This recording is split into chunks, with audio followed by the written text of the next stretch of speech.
Hello friends, आप सभी का स्वागत करते हैं हमारे चैनल ज्योति फन व्लॉग पर। तो आप सब देख रहे हैं दर्द से मोहब्बत भाग 181। इससे पहले इस कहानी के 180 भाग अपलोड हो चुके हैं चैनल पर। प्लीज़ आप सब लोग ज़रूर पढ़ लीजिएगा। तो चलिए देखते हैं अब तक आप सब ने पढ़ा था। रुद्र ने दांत पीसते हुए कहा कि ये हो ना हो तुझ पर या फिर शुभ पर ही गया है। मेरे तो इसके अंदर एक भी लक्षण नजर नहीं आते हैं। तो नील ने कहा कि नहीं नहीं यार, गुस्सा तो बस तुझ पर ही किया है। बस थोड़ा सा शरारती मेरे और शुभ जैसा हो गया है। बाकी सारी चीजें तो तेरी जैसी ही है इसके अंदर। अब देखते हैं आगे इस कहानी में क्या होने वाला है।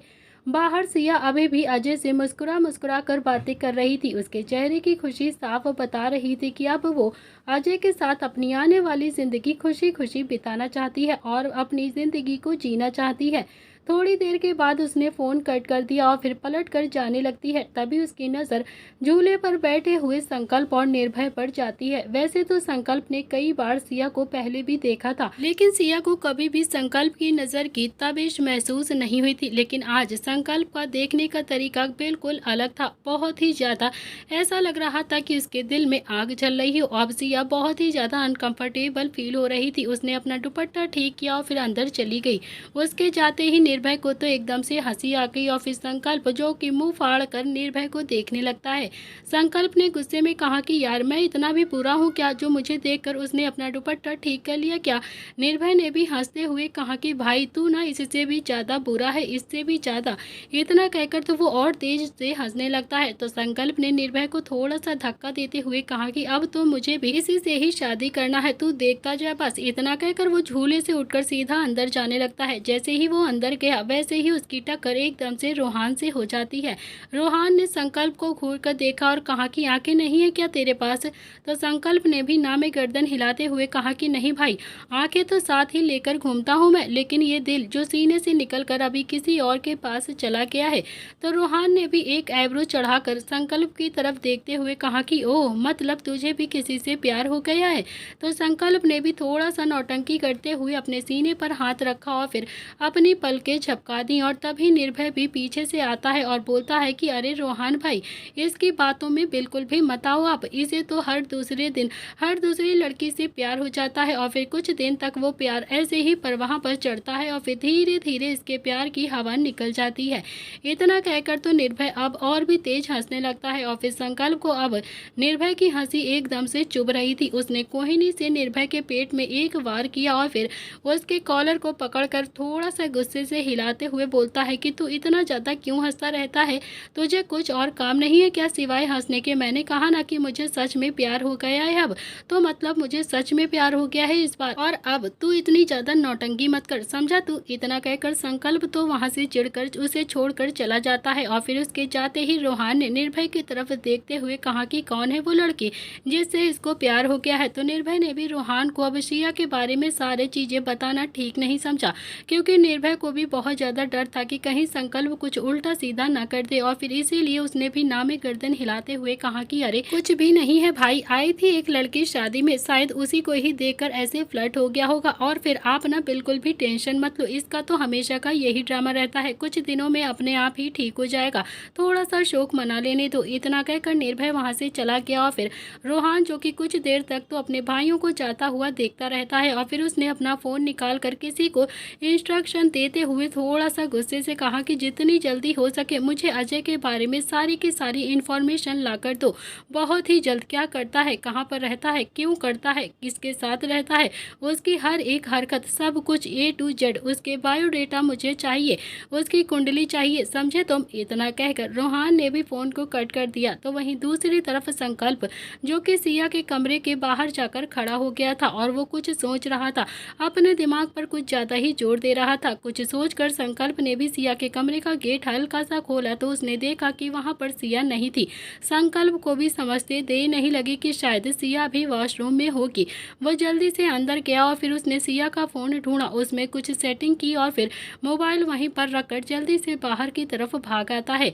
लेकिन जैसे ही वो बाहर आया तो निर्भय से एकदम से टकरा जाता है। तो निर्भय ने भी अब थोड़ा सा हैरानी से अगले ही पल संकल्प की गुद्दी पकड़कर हिलाते हुए कहा कि तू बाज क्यों नहीं आता है यार, इतना कहकर निर्भय वहाँ से चला गया और फिर रोहान जो कुछ देर तक तो अपने भाइयों को ऐसे ही जाता हुआ देख रहा था।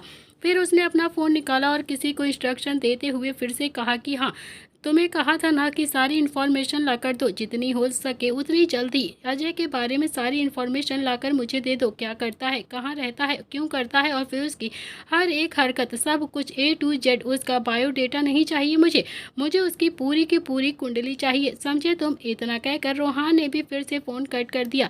तो वहीं दूसरी तरफ संकल्प, जो कि अभी गुस्से से गया था और फिर वो सीधा फिर से उसके कमरे के बाहर जाता है और फिर कुछ सोचकर थोड़ी देर के बाद संकल्प में अभी कमरे का गेट खोलकर देखा तो वह उसने देखा कि सिया अभी भी वॉशरूम से बाहर नहीं निकली थी।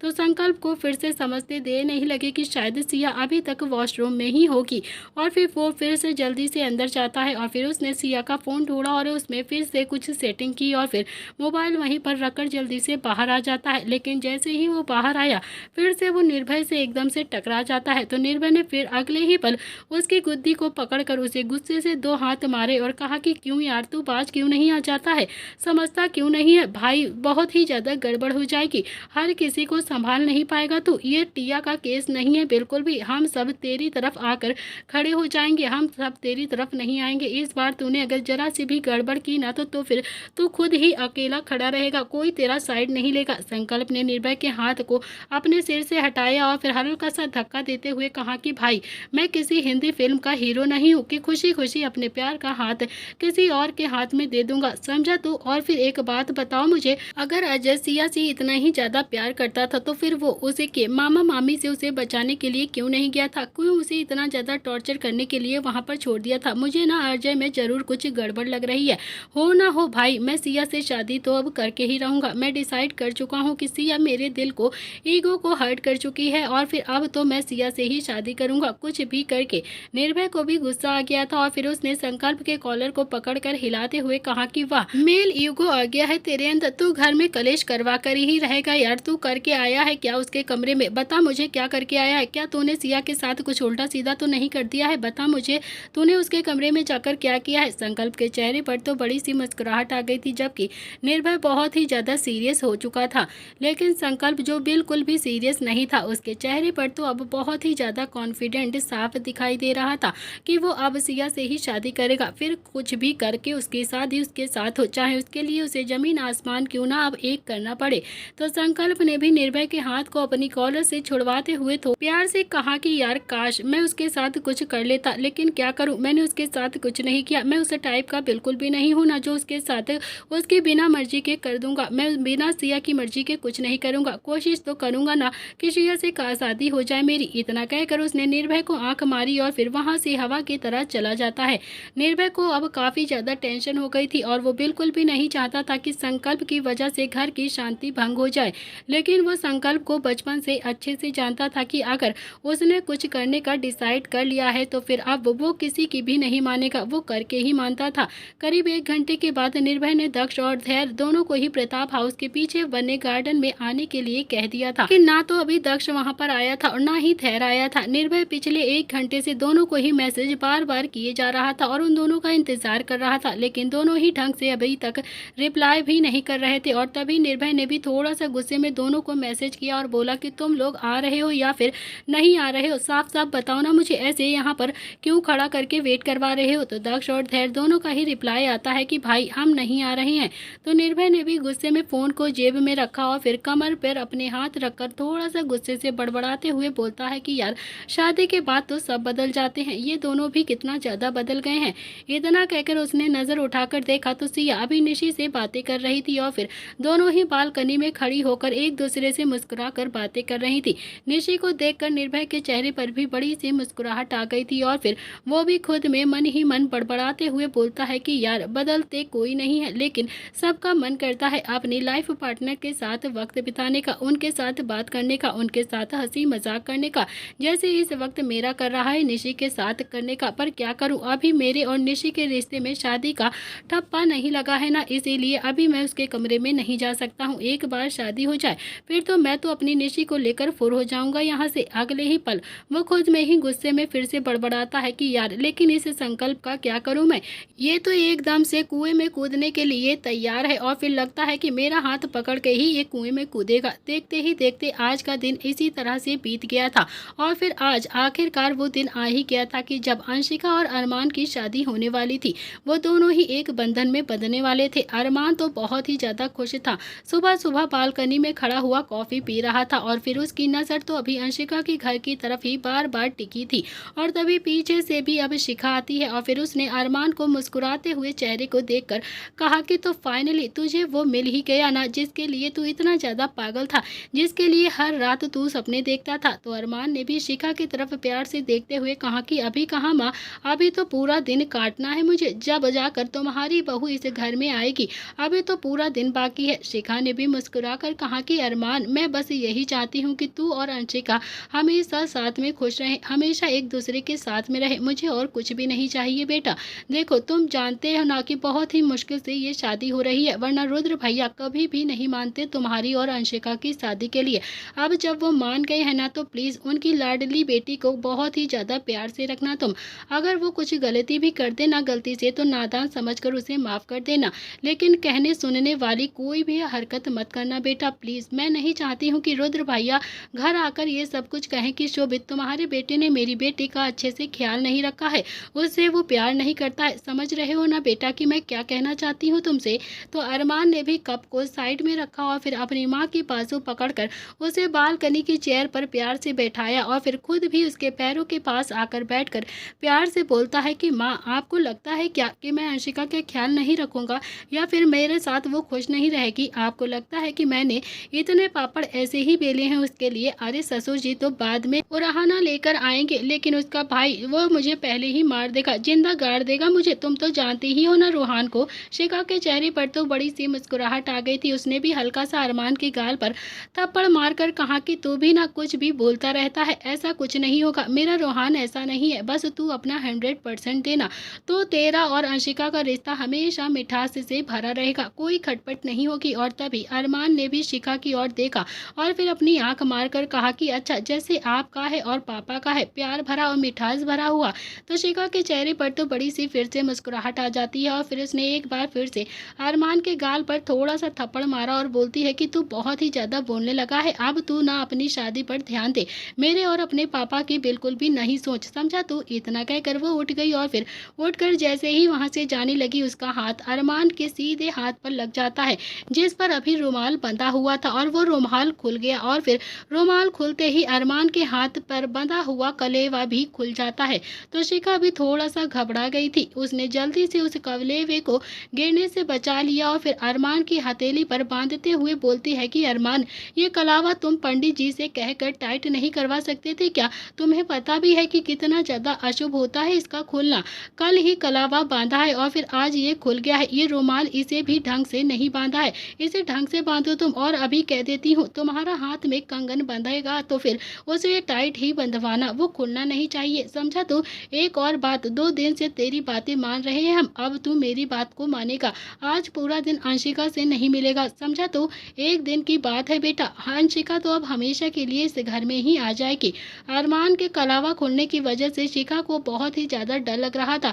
उसे लग रहा था कि शायद अब कुछ अपशगुन ना हो जाए और फिर इसीलिए वो अरमान को लगभग थोड़ा सा गुस्से से डांटते हुए इंस्ट्रक्शन कर रही थी। और फिर तभी अरमान बोलता है कि अरे माँ कैसी बातें कर रही हो माँ, कौन सी दुनिया में जी रही हो आप, ऐसा कुछ भी नहीं होता है आज के टाइम पर। शिखा नम आंखों से अरमान की तरफ देखकर उसके गाल पर हल्का सा हाथ लगाकर बोलती है कि अपनी माँ की एक बात भी नहीं मान सकता है क्या? प्लीज एक बात तो मान ले अपनी माँ की। अरमान ने इस बार हाँ में अपनी गर्दन हिलाई और फिर बोलता है कि ठीक है माँ, मान लेता हूँ आपकी बात, नहीं जाऊँगा अंशिका के पास उससे मिलने के लिए। तो शिखा ने भी हाँ में अपनी गर्दन हिलाई और फिर वापस से चली गई।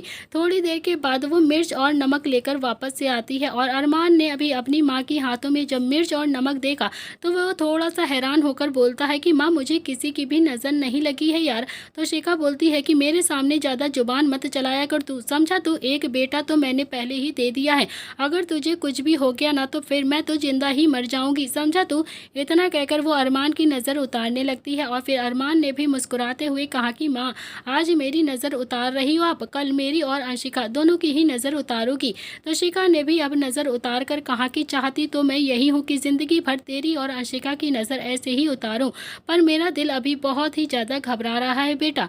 अरमान ने अपनी माँ को समझाते हुए प्यार से कहा कि कुछ नहीं होगा माँ, कुछ भी नहीं होगा। शिखा अरमान के कमरे से चली गई, लेकिन उसके दिल में अब एक अजीब सी बेचैनी हो गई थी, कहीं कुछ आज गलती से भी अशुभ ना हो जाए। तो वहीं दूसरी तरफ वानर सेना जो कि गार्डन में चक्कर लगा रही थी, एक्सरसाइज करना तो उनके बस में थी ही नहीं। अब वो एक्सरसाइज नहीं कर पाते थे, इसीलिए सुबह उठकर रामदेव बाबा कर लेते थे। खासकर नील, वो तो कुछ ज्यादा ही रामदेव बाबा से इम्प्रेस हो गया था। थोड़ा चलने के बाद नील थोड़ा सा थक गया और फिर वो गार्डन में ही बैठकर अपने पैरों को हिलाने लगता है, थोड़ा थोड़ा एक्सरसाइज करने लगता है। और तभी रोहान भी अंगड़ाई तोड़ता हुआ गार्डन में आ जाता है और फिर उसने अपने पापा को देखते हुए एक बड़ी सी मुस्कुराहट के साथ कहा कि गुड मॉर्निंग पापा। तो रुद्र ने भी अब हल्के से गुस्से में रोहान की तरफ देखा और फिर बहुत ही रूडली जवाब देते हुए कहा कि वेरी वेरी गुड मॉर्निंग। तो रोहान ने फिर से अभी नील की तरफ देखते हुए कहा कि गुड मॉर्निंग बड़े पापा। तो नील ने फिर से मुस्कुराते हुए जवाब दिया कि गुड मॉर्निंग मेरे बच्चे, कैसे हो तुम। तो रुद्र अभी खुद में ही बड़बड़ाता है कि बच्चा नहीं है, ये बहुत ज़्यादा बड़ा हो गया है। तो रोहान अभी अपने पापा के पास आकर प्यार से बोलता है कि पापा, मुझे सुनाई नहीं दिया, क्या कहा आपने, जरा थोड़ा जोर से बोलिएगा। तो रुद्र ने थोड़ा सा गुस्से में रोहान की तरफ देखा, लेकिन कुछ भी नहीं कहा। और फिर तभी नील ने रुद्र की बाजू पकड़कर उसे अपने पास प्यार से बैठाया और बोलता है कि यार आजा ना, रामदेव बाबा करते हैं। तो भी क्या सुबह सुबह बच्चों से उलझने की तैयारी में लग गया। आज हमारी बेटी की शादी है, शादी, तुझे तो खुश होना चाहिए, हम सबको खुश रहना चाहिए और फिर तुझे भी तो बहुत ज़्यादा खुश रहना चाहिए। रोहान और निव्यांश ने भी शादी की सारी जिम्मेदारी खुद ही उठा ली है।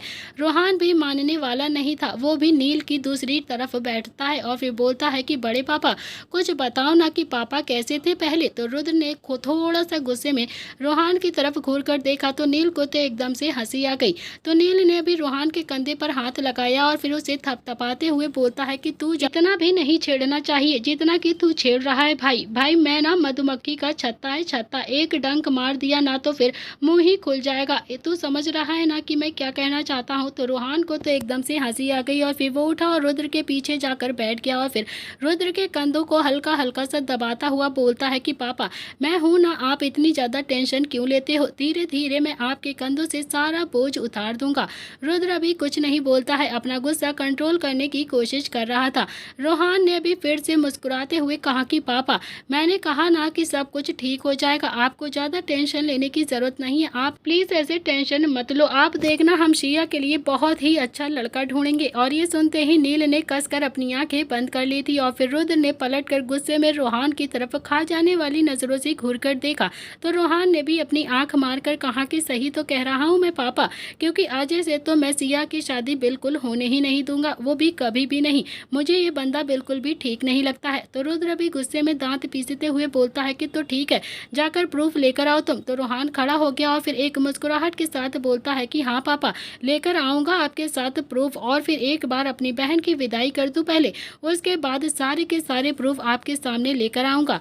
इतना कहकर रोहान वहाँ से चला गया और उसके जाते ही रुद्र ने भी गुस्से में नील की तरफ देखा। तो नील बोलता है कि भाई तू फिर से मुझे ही देखने लगा, इसमें मेरी क्या गलती है, तू तो मुझे ऐसे देखता है कि जैसे मैंने ही उसके अंदर मशीन फिट कर दी हो। और फिर वो जाकर वही बोलता है जो मैं उसे सिखाता हूँ बोलने के लिए।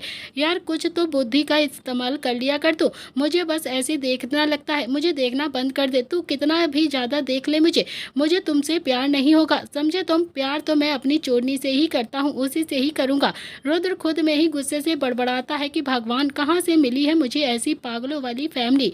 तो रुद्र और नील दोनों ही गार्डन में ही बैठे हुए थे और तभी उन्होंने संकल्प और निर्भय को कहीं जाते हुए देखा। तो नील ने कहा कि संकल्प निर्भय तुम दोनों कहाँ जा रहे हो इतना सुबह सुबह। तो दोनों ने ही पलटकर नील की तरफ देखा और फिर एक साथ बोलते हैं कि बड़े पापा बस संजना के घर तक जा रहे हैं फुल एंड फाइनल करने के लिए। तो नील ने भी हाँ में अपनी गर्दन हिलाई और फिर बोलता है कि कुछ भी गलत मत करना बेटा, वहां पर जाकर कोई भी बचपना मत कर देना प्लीज। संकल्प और निर्भय दोनों ने ही हाँ में अपनी गर्दन हिलाई और फिर वहां से चले जाते हैं। करीब 1 घंटे के बाद निर्भय ने गाड़ी संजना के घर के बाहर आकर रोकी और दोनों ही गाड़ी से उतरते हैं और निर्भय ने भी अपने हाथ में कुछ पेपर पेपर से पकड़े हुए थे वो सीधा अंदर गया और फिर जाकर जोर से चिल्लाता है कि संजना संजना बाहर आओ अभी के अभी। थोड़ी देर में ही संजना भी बाहर आ जाती है और फिर संजना ने संकल्प और निर्भय को वहां पर देखा तो उसकी तो एक सेकंड के लिए सांस ही रुक गई थी। उसे बहुत ज़्यादा डर लगने लगा था।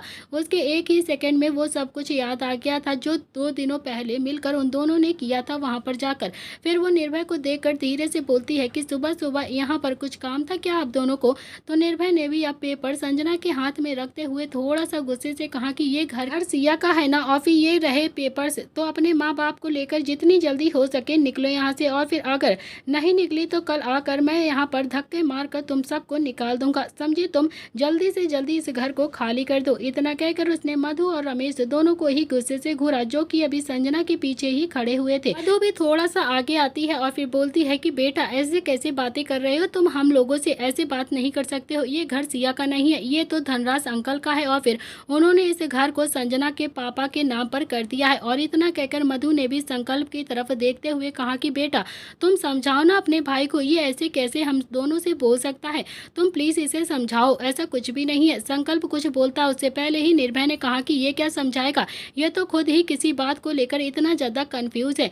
तो संकल्प ने भी अपना सिर थोड़ा सा खुजा लिया और फिर तभी उसे एकदम से याद आया कि निर्भय उसके और सिया के रिश्ते को लेकर यहाँ पर बातें कर रहा है। तो संकल्प अभी कुछ भी नहीं बोलता है, बस खामोशी से खड़ा रहता है।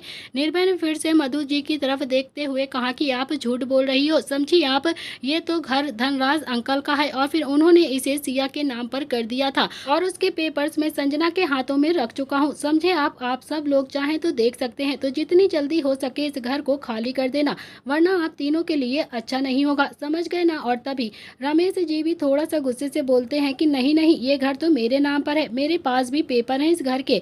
तो निर्भय ने भी हाथ बांधकर कहा कि तो ठीक है दिखाइए ना। तो रमेश जी भी अब बिना सोचे समझे ही अंदर गए और वहां पर घर के पेपर्स लेकर आ जाते हैं और उन्होंने वो पेपर्स निर्भय के हाथ में बांध दिया और फिर उसने पेपर्स को अच्छे से चेक किया तो सच में वो घर तो अभी रमेश जी के नाम पर ही था, जिसे शायद रमेश ने जबरदस्ती अपने नाम करवा लिया था। तो निर्भय ने भी अब उन पेपर्स को वहीं पर फाड़ दिया। जैसे जैसे वो पेपर्स फाड़ रहा था वैसे वैसे सबकी आंखें तो अब हैरानी से फैल चुकी थी। अब तो सब बहुत ही ज्यादा हैरान थे। तो संजना ने भी निर्भय के हाथ पर अपना हाथ रखना चाहा तो संकल्प ने संजना का हाथ पकड़कर कहा कि संजना ये क्या कर रही हो तुम, मैंने कहा था ना कि निर्भय के बीच में बिल्कुल भी मत आया करो तुम, ये क्यों तुम उसके हाथ को पकड़ने की कोशिश कर रही हो, वरना वो कुछ उल्टा सीधा कर देगा तुम्हारे साथ भी।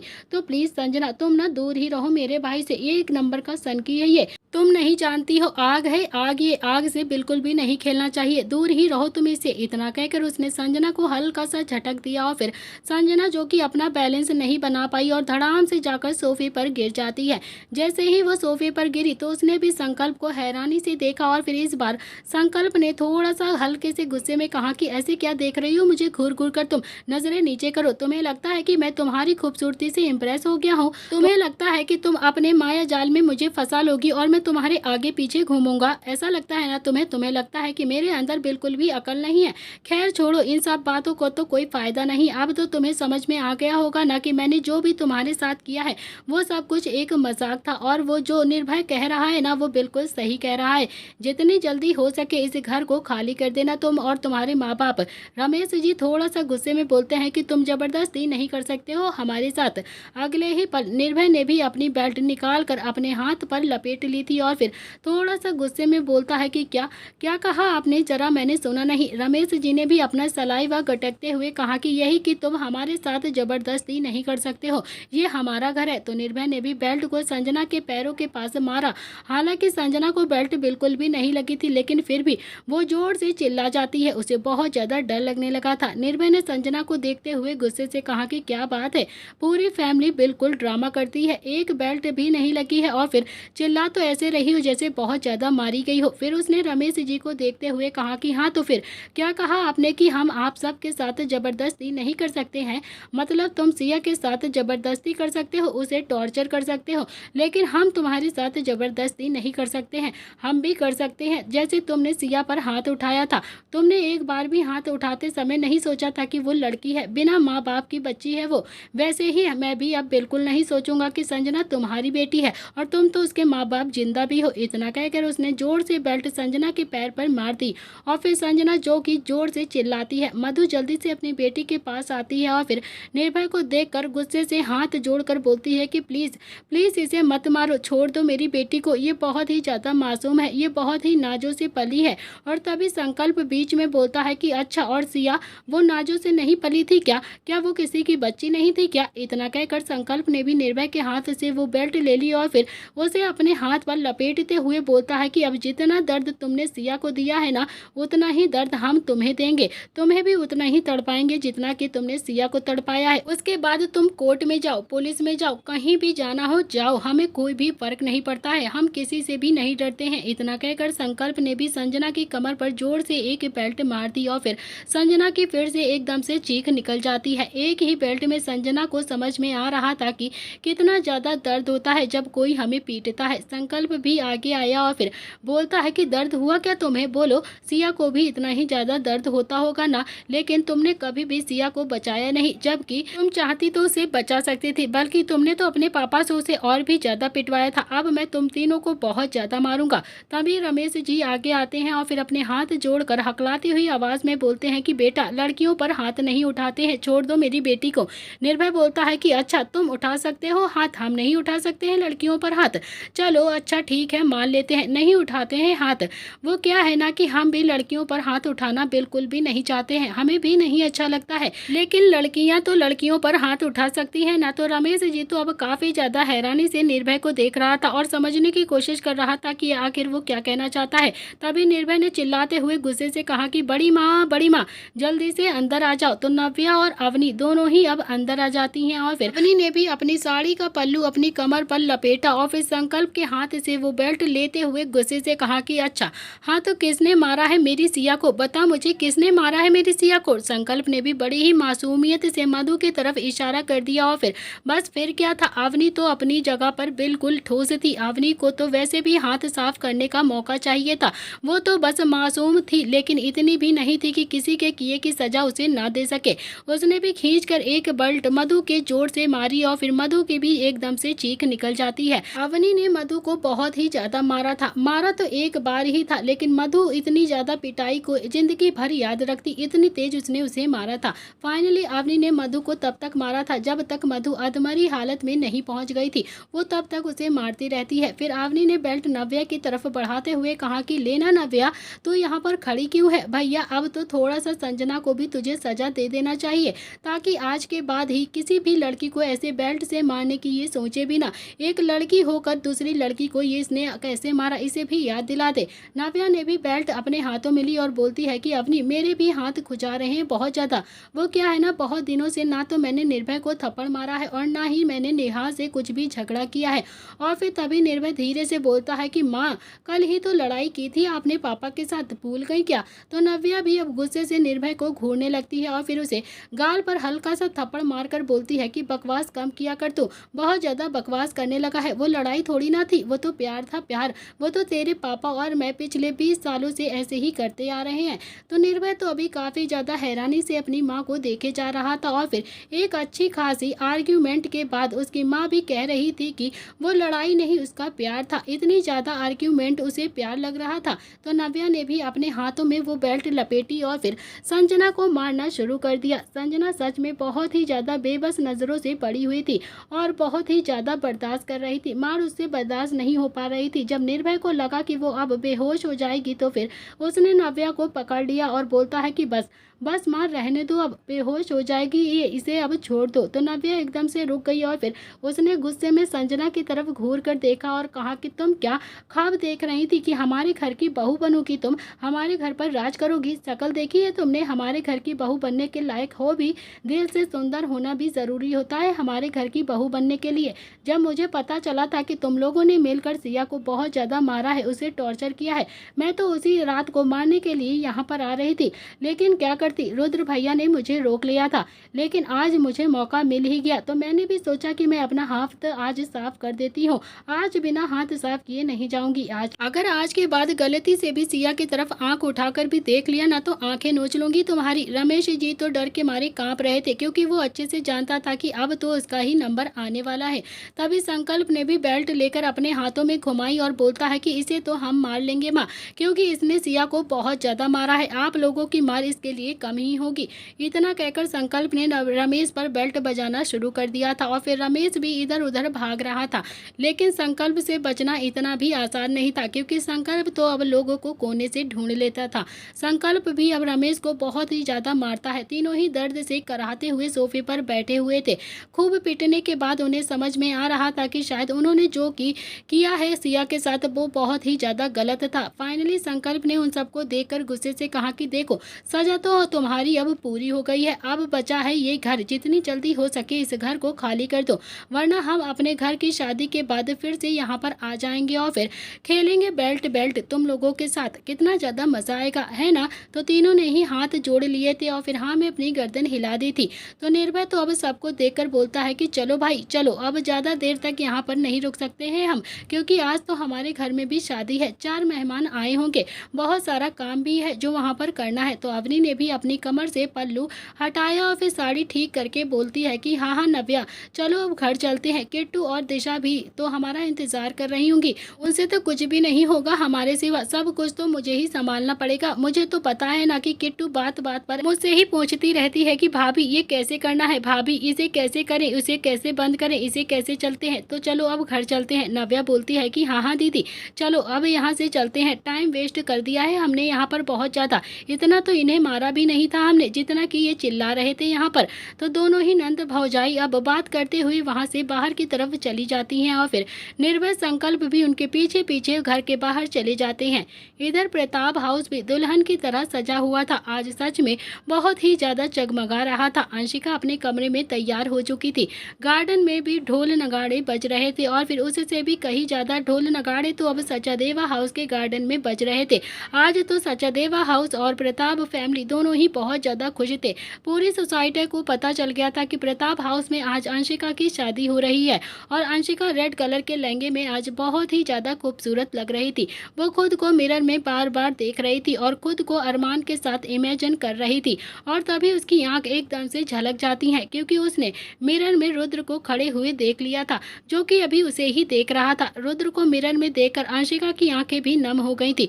रुद्र ब्लैक कलर के 3 पीस में आज भी उतना ही ज्यादा हैंडसम लग रहा था जितना कि आज से 26 साल पहले हुआ करता था। रुद्र की अभी भी उम्र नहीं पता चलती थी, आज भी वो वैसे के वैसे ही लगता था। अंशिका ने पलटकर अपने पापा को देखा और फिर अपनी आंखों में पानी लिए रुद्र के पास जाती है। तो उसने भी रुद्र के कॉलर को प्यार से ठीक किया और फिर हल्की आवाज में बोलती है कि पापा आज आप बहुत ही ज्यादा हैंडसम लग रहे हो, बहुत ही ज्यादा, सच में बहुत ही दिनों के बाद आपने ऐसे ब्लैक कलर का 3 पीस सूट पहना हुआ है। रुद्र के चेहरे पर तो मुस्कुराहट आ गई थी। उसे यकीन नहीं हो रहा था कि वो अपनी लाडो को आज हमेशा के लिए इस घर से विदा कर देगा। आज उसकी अंशिका हमेशा के लिए इस घर से दूसरे घर चली जाएगी। रोहान तो रुद्र के पास में नहीं था, इसीलिए उसने रोहान का प्यार भी अंशिका की ही झोली में डाल दिया था। वो रोहान और अंशिका दोनों का ही प्यार उसे देता था और फिर आज अंशिका जो उसे छोड़कर हमेशा के लिए यहाँ से जा रही थी, ना तो रुद्र कुछ बोल रहा था और ना ही अंशिका कुछ बोल रही थी। दोनों ही एक दूसरे की फीलिंग्स को महसूस कर रहे थे। अंशिका ने रुद्र के दोनों ही हाथों को पकड़ा और फिर उसे खींचकर अपने कमरे में ले आती है और फिर सोफे पर प्यार से बैठाकर खुद नीचे जमीन पर बैठ जाती है और फिर रुद्र को देखकर प्यार से बोलती है कि पापा क्या हुआ है, कुछ बोल क्यों नहीं रहे हो आप इतने ज्यादा इमोशनल क्यों हो गए हो पापा? रुद्र के चेहरे पर तो हल्की सी मुस्कुराहट आ चुकी थी। शायद ये हर माँ बाप का सपना होता है कि अपनी बेटी को दुल्हन के जोड़े में देखने का, और फिर रुद्र का वो सपना आज पूरा हो गया था। आज अंशिका दुल्हन के जोड़े में सजी हुई थी, इसमें दो राय बिल्कुल भी नहीं थी कि आज अंशिका सच में बहुत ही ज्यादा खूबसूरत लग रही थी। रुद्र ने अंशिका के गाल पर प्यार से हाथ रखा और फिर बोलता है कि अंशिका तुम आज से अपनी शादीशुदा जिंदगी को शुरू कर रही हो बेटा, और हमेशा के लिए हम सब से दूर जा रही हो, तो बचपना छोड़ दो और वहाँ पर ना होगा मैं और ना ही तुम्हारी माँ होंगी, वहाँ पर ना तुम्हारे बड़े पापा होंगे ना ही तुम्हारी बड़ी माँ होंगी। घर का कोई भी सदस्य वहाँ पर तुम्हारे साथ नहीं होगा।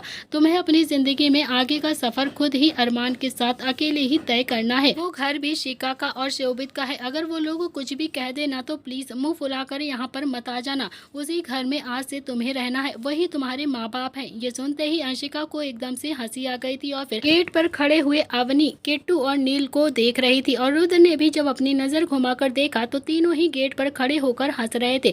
रुद्र ने जो भी अभी कहा था, रुद्र के मुंह से ऐसी बातें बहुत ही ज्यादा अजीब लगती थी, क्योंकि आज से पहले कभी भी रुद्र इतना ज्यादा इमोशनल नहीं हुआ हुआ था और फिर ऐसा लग भी रहा था कि इसीलिए अंशिका को भी हंसी आ गई थी। और फिर नील जो कि अंदर आता है और फिर रुद्र के पास बैठता हुआ बोलता है कि क्या बात है, मेरा डायलॉग मेरे आने से पहले ही मार दिया तूने, ऐसा कैसे कर सकता है यार, तू तो मेरे डायलॉग भी चुराने लगा है। रुद्र खड़ा होकर बाहर की तरफ जाने लगा, लेकिन तभी नील ने उसका हाथ पकड़कर कहा कि अरे यार, मजाक कर रहा हूँ तुझसे, आजा बैठ जा, तू भी ना अंशिका को अच्छी सी बातें समझा रहा है, बैठ जाना, तूने जो भी कहा है वो बिल्कुल ठीक कहा है, तूने अपनी बेटी को बिल्कुल सही सीख दी है। बस हम सब इसीलिए यहाँ पर हंस रहे थे क्योंकि तेरे मुंह से ऐसी बातें सूट नहीं करती हैं।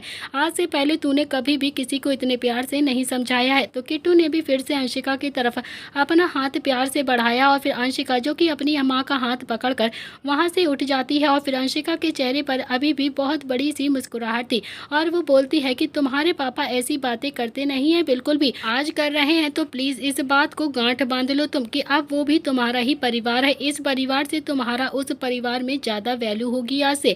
और फिर एक और बात, आज के बाद अरमान के साथ कभी भी बदतमीजी की बात मत करना, बदतमीजी की तो मुझसे बुरा कोई नहीं होगा, समझे तुम, और वो इस घर का जमाई बनने वाला है और जमाई भगवान के बराबर होता है। तो मैं बिल्कुल भी नहीं चाहती हूँ कि तुम अरमान की इंसल्ट करो किसी के सामने। अंशिका आज कुछ भी नहीं बोलती है, बस मुस्कुरा कर हाँ में अपनी गर्दन हिलाकर सबको देखने लगती है और फिर तभी अवनी भी प्यार से बोलती है कि अंशिका तू तो बहुत ही ज़्यादा समझदार है, मेरी बहादुर बच्ची है तू, बहुत ही ज़्यादा प्यारी बच्ची है हमारी, बहुत ज़्यादा, बस हमारी इज्जत पर आँच मत आने देना बेटा, हमारे संस्कार को कभी भी गलत रास्ते पर लेकर मत जाना, अपने रिश्ते को बहुत ही अच्छे से संजो कर रखना अरमान के साथ। अंशिका ने भी इस बार फिर से हाँ में अपनी गर्दन हिला दी, लेकिन उसे बहुत ही ज़्यादा हंसी आ रही थी क्योंकि सब उसे बहुत ही ज़्यादा समझा रहे थे। और फिर आखिर में नील ने भी अंशिका का हाथ पकड़ा और फिर अपने सामने चेयर पर बैठाता हुआ प्यार से बोलता है कि अंशिका मेरी बात ध्यान से सुनो बेटा, तुम रुद्र ने जो कुछ भी तुम्हें समझाया है ना वो बिल्कुल अच्छे से समझाया है,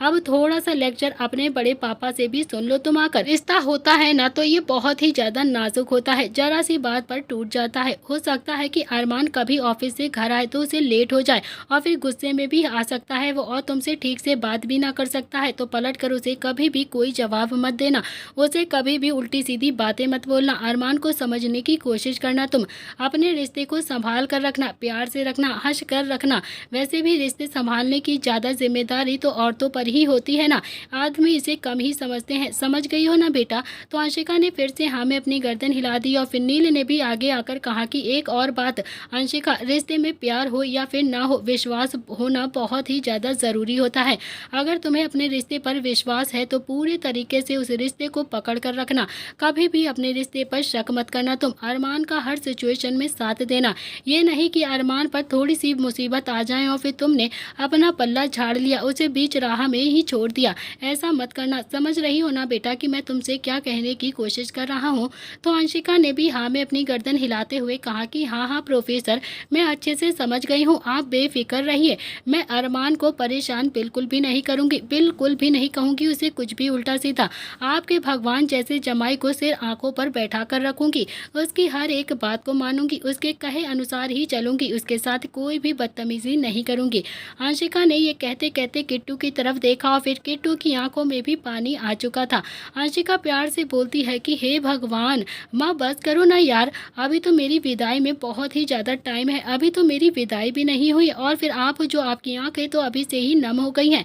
तो किट्टू ने भी अंशिका को अपने गले लगाया और फिर प्यार से बोलती है कि बस करना, तुझे ऐसे देख करना आंखें भर आई मेरी, यकीन नहीं होता है कि तू इतनी बड़ी हो गई, इतनी जल्दी तू इतनी बड़ी कैसे हो सकती है, तुझे अभी विदा भी करना पड़ेगा मुझे, मैंने कभी नहीं सोचा था इतनी जल्दी करना पड़ेगा। अवनी ने किट्टू को चुप करवाते हुए कहा कि शांत हो जाओ किट्टू, घर के सामने ही तो जा रही है हमारी बेटी, जब मन करेगा इसे बुला लेंगे। तो नील बोलता है कि हाँ, दो बातें और सिखा दो किट्टू को, जब भी मन करेगा ना उसे बुला लेंगे, कोई ज़रूरत नहीं है वो अपने घर पर जाएगी और फिर अच्छे से घर संभालेगी, बात बात पर उछल कर यहाँ पर नहीं आएगी, समझी ना तुम अंशिका, बिल्कुल भी तुम्हें यहाँ पर नहीं आना है, जब काम पड़ेगा, जब हम तुम्हें बुलाएंगे तभी तुम आओगी।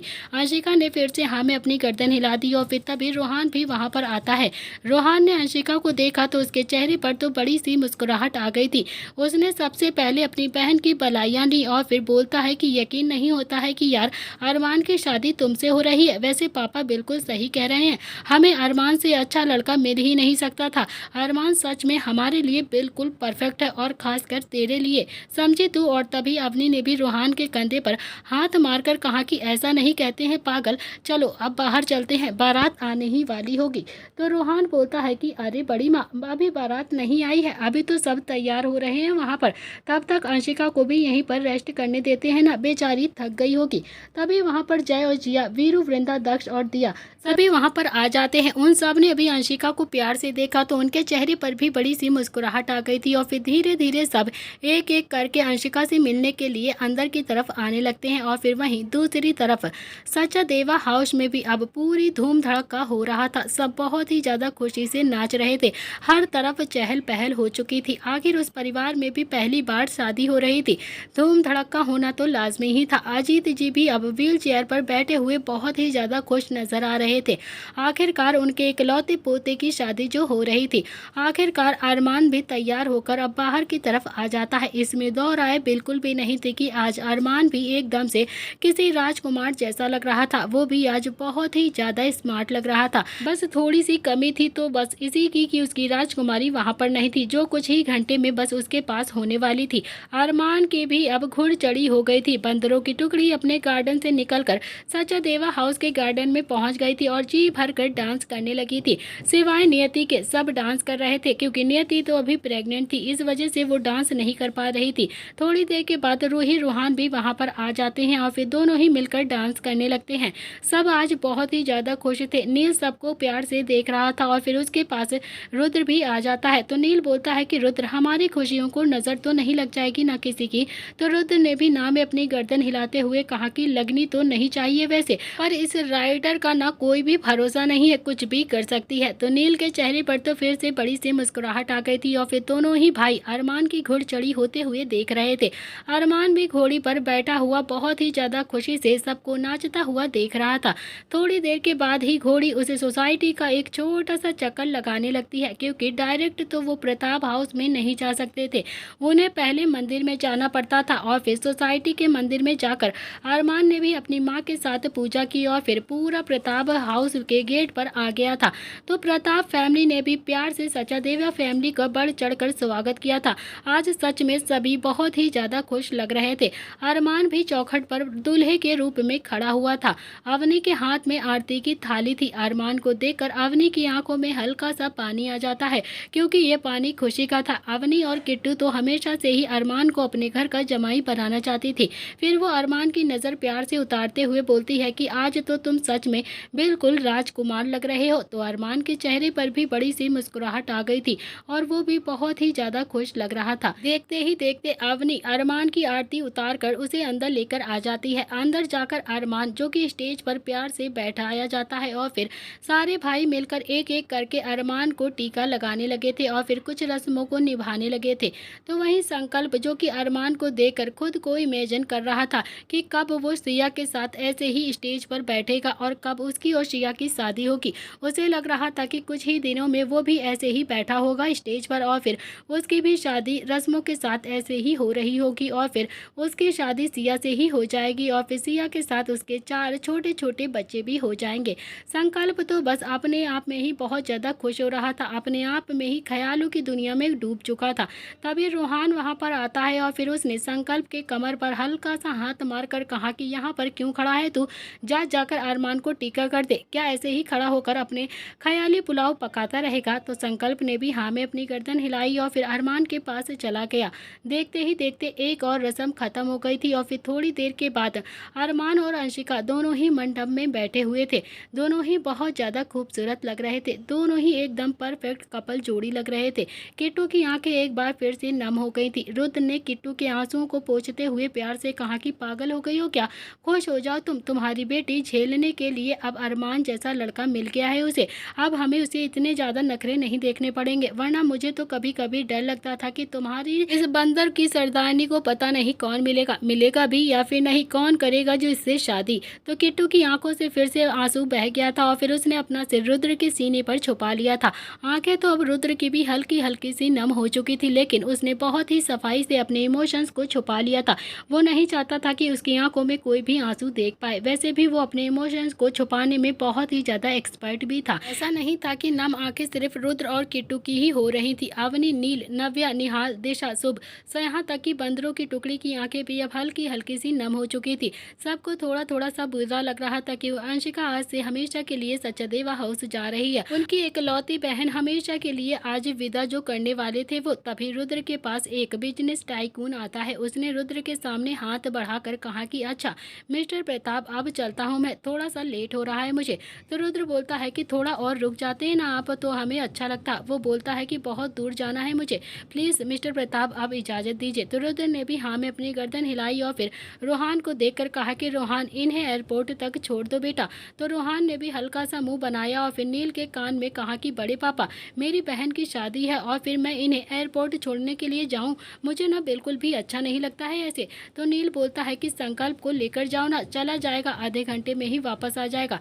एयरपोर्ट ज़्यादा दूर थोड़ी ना है यहाँ से, बस छोड़ कर ही तो आना है, जल्दी से छोड़ देना और फिर आ जाना। देखो बहुत ही ज़्यादा बुजुर्ग हैं और फिर हमारे कहने से बेंगलुरु से यहाँ राजस्थान पर आए हैं सिर्फ हमारी बेटी की शादी के लिए, प्लीज़ छोड़ आओ ना बेटा, जाकर अपने पापा की ये बात मान लो। तो रोहान बोलता है कि तो ठीक है ना, कल चले जाएंगे, इनसे बोल दीजिए, आज जरूरी है क्या जाना। तो नील ने कहा कि मेरे बच्चे चला जा प्लीज़, कल तो ना उन्हें बेंगलुरु में किसी के साथ मीटिंग भी अटेंड करनी है, जा जा चला जा बेटा प्लीज़। तो नील के इतना ज़्यादा प्यार से बोलने पर तो कोई भी अब काम कर ही देता था। तो रोहान तो फिर भी उनका बड़ा ही बेटा था, वो भी अपना बेटा था। तो रोहान ने भी हाँ में अपनी गर्दन हिलाई और फिर गाड़ी की चाबी जेब से निकाली और फिर संकल्प की बाजू पकड़कर कहा कि चल चल अंकल को एयरपोर्ट छोड़कर आते हैं, इन्हें एयरपोर्ट को छोड़ने जाना है। तो संकल्प ने भी अपना हाथ झटकते हुए कहा कि तो भाई क्या लड़की हो जिसे आते हुए डर लगेगा, अकेले चले जाओ ना यार प्लीज़, मुझे यहाँ पर ही छोड़ दो, आज मेरी बहन की शादी हो रही है। तो रोहान बोलता है कि चलना यार, शादी तो मेरी बहन की भी हो रही है, प्लीज़ क्यों दिमाग खराब कर रहा है, तुझे तो मेरे साथ चलना ही पड़ेगा। संकल्प और रोहान दोनों ही मुंह बनाकर वहां से चले जाते हैं और फिर थोड़ी देर तक तो मंडप में कुछ रस्में होती रहती हैं। अंशिका और अरमान जो अग्निकुंड में आहुति डाल रहे थे और तभी पंडित जी ने कहा कि वधु को कन्यादान कर दीजिए। तभी रुद्र ने भी अब नील की तरफ देखते हुए कहा कि जाओ कन्यादान करो। तो नील बोलता है कि पागल है क्या तू जा और बच्चा को लेकर जा, समझा तू, तुम दोनों ही कन्यादान करोगे। तो किट्टू ने भी ना में अपनी गर्दन हिलाते हुए कहा कि इस मामले में मैं अपने गुस्सेल पति के साथ हूँ, जाइए अवनी भाभी और आप कन्यादान कर लीजिए आपकी बेटी का। तो नील अभी बहुत ज्यादा मना करता, उससे पहले ही रुद्र ने फिर से कहा कि मैं सिया का कन्यादान कर दूंगा, तुम दोनों जाओ और अंशिका का कन्यादान कर दो। तो नील और अवनी इस बार मना नहीं कर पाए और फिर दोनों ही मंडप की तरफ चले जाते हैं। दोनों ने ही पूरी विधि विधान और फिर मन से अंशिका का कन्यादान कर दिया था। अवनी की आंखें भी पूरी तरह से नम हो गई थी। अवनी ने भी कभी किसी भी बच्चे को निव्यांश से कम नहीं समझा था। संकल्प और अंशिका से तो उसका कुछ ज्यादा ही लगाव था। एक बार को वो अपने बेटे को इग्नोर कर देती थी, लेकिन उसने कभी भी संकल्प और अंशिका को कभी भी इग्नोर नहीं किया था, ना ही ये समझा था कि वो दोनों उसके अपने बच्चे नहीं है। वो निव्यांश से भी ज्यादा संकल्प और अंशिका से प्यार करती थी। नील अवनी को संभालता हुआ बोलता है कि बस करो ना अवनी, चलो कन्यादान हो गया है, अब रो क्यों रही हो तुम। दोनों ही अब नीचे उतर आते हैं और फिर थोड़ी देर तक फिर से कुछ रस्में होती रहती हैं और फिर पंडित जी ने फिर अरमान और अंशिका को देखकर कहा कि फेरों के लिए खड़े हो जाओ। तो अरमान भी खड़ा हुआ और फिर उसने अपना हाथ अंशिका की ओर बढ़ाया और फिर अंशिका ने भी अपना हाथ अरमान के हाथ में रखने के लिए जैसे ही आगे बढ़ाया, उससे पहले ही प्रताप हाउस में पुलिस आ जाती है। पुलिस को प्रताप हाउस में देखकर सबकी आंखें हैरानी से बड़ी हो गई थी। नील रुद्र को देखने लगता है और फिर रुद्र नील को देख रहा था। दोनों को कुछ भी समझ में नहीं आ रहा था कि आखिर इस वक्त पुलिस प्रताप हाउस में क्या कर रही। आखिरकार नील भी आगे आता है और फिर इंस्पेक्टर को देखकर बोलता है कि आप यहाँ पर। तो इंस्पेक्टर ने कहा कि हम अरमान को गिरफ्तार करने के लिए यहाँ पर आए हैं। और ये सुनते ही सबकी आंखें हैरानी से फैल गई थी। अरमान का चेहरा तो एकदम से सफेद पड़ गया था और अंशिका, उसकी आंखें तो एकदम से भर आई थी। जैसी सिचुएशन में थी इस वक्त वो, इस सिचुएशन में तो यहाँ पर कोई भी नहीं कह सकता था कि ये एक मजाक चल रहा है। वो मजाक बिल्कुल भी नहीं था, पुलिस सच में अरमान को गिरफ्तार करने के लिए ही आई थी। तो दोस्तों देखना बाकी है कि आखिर पुलिस अरमान को गिरफ्तार करने के लिए क्यों आई है। क्या प्रताप खानदान में फिर से एक बार अंशिका और अरमान की शादी होते होते रुक जाएगी या फिर क्या होगा इस कहानी में, देखने के लिए ना भूलें नेक्स्ट पार्ट।